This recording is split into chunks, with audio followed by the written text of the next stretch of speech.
Most games pick one mechanic, refine it, and build an entire experience around it. Just like this. Bad example.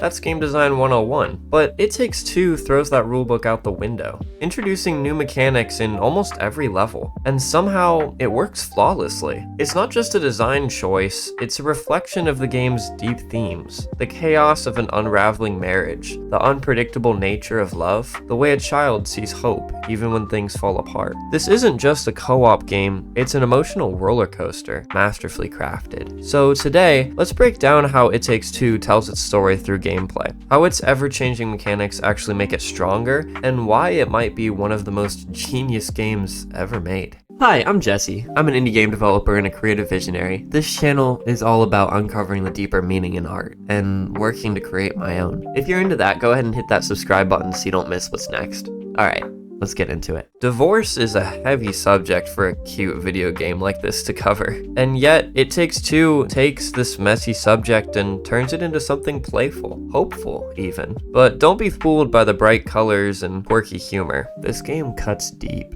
At its core, It Takes Two is about Cody and May, a couple on the verge of divorce. They've grown apart, they bicker constantly, and they're ready to move on. But their daughter, Rose, isn't ready to let go. She doesn't understand why love just stops. So she does what kids do. She makes a wish. And somehow, it works. Cody and May wake up as tiny dolls trapped in a world that's as bizarre as their relationship. The only way out? Work together. But they don't do this alone. Enter Dr. Hakim, a flamboyant, over-the-top talking book of love with one mission: fix their marriage. And he's not subtle about it. I will help you fix your relationship.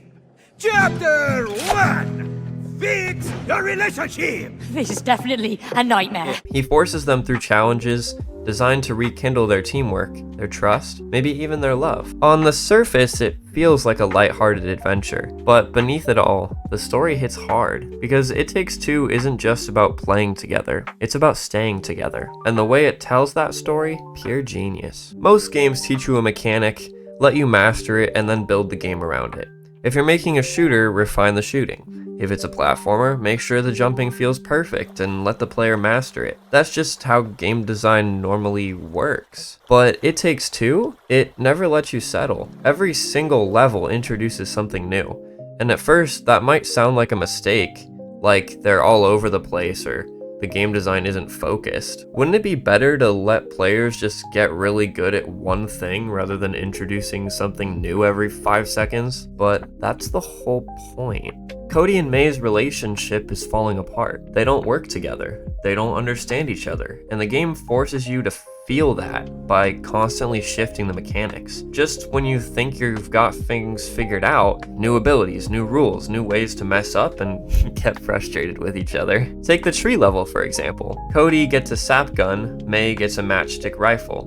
On their own, useless. But together, they can create controlled explosions. Every ability in the game is like this. One person alone can't solve the puzzle. You have to rely on each other. And this constant reinvention is exactly what keeps the game exciting. Every level is a surprise, and no two challenges feel the same. Just when you think you've mastered something, boom, the game flips the script again. There's no autopilot, no repetition, just pure discovery. And the best part? The mechanics aren't random. They reflect Cody and May's relationship. In the snow level, they rediscover their love and get magnets, literally drawn to each other. In the space level, they're emotionally distant, so the game separates them, forcing them to navigate two entirely different mechanics. The gameplay is the story, and that's what makes It Takes Two different from any other co-op game out there. But here's where things get really interesting. This isn't just a story about a failing marriage.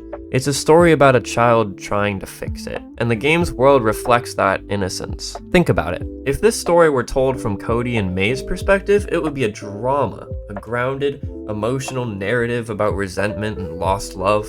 But because it's seen through Rose's eyes, everything is exaggerated. The vacuum cleaner Cody never fixed, now it's a vengeful monster trying to kill them. The stuffed elephant Rose loves, now a sacrificial victim in one of the most disturbing scenes in gaming. I think she's tricking us. Pull me! Every level, every set piece, It all comes from the mind of a child who believes that if she just tries hard enough, she can put her family back together. To her, love isn't complicated.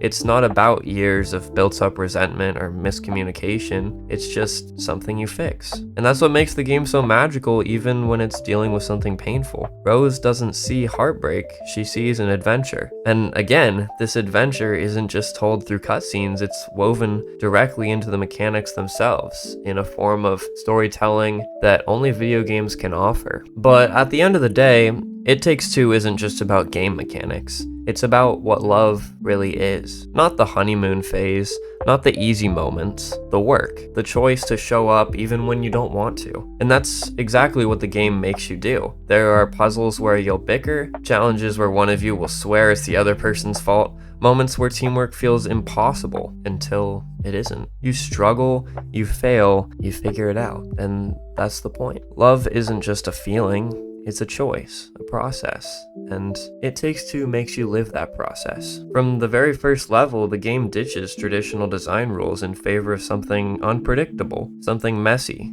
something beautiful. And in doing so, it doesn't just tell a love story, it makes you play through one, because in the end, it really does take two.